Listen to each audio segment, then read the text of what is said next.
Ce fut le rassemblement des gardiens du temple. Sous les lumières de Libreville, la science a enfin fait allégeance au sacré.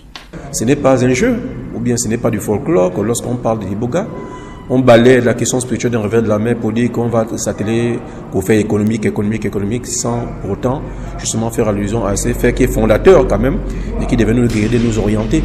Au cœur des résolutions, proclamer le Bwiti comme une religion officielle et inscrire l'Iboga comme sa matrice absolue. Le protocole Nagoya donne la certitude juridique et la garantie que l'Iboga peut être exploité de manière pérenne, de manière sécuritaire et apporter ce que l'on peut appeler des avantages au pays. Voir notre patrimoine matériel et immatériel pillé, breveté et revendu à des prix exorbitants à l'autre bout de la planète, alors que les véritables propriétaires de cette terre n'en touchent que les miettes de mépris. Il n'est pas question ici que de parler de l'Iboga économiquement, c'est vrai.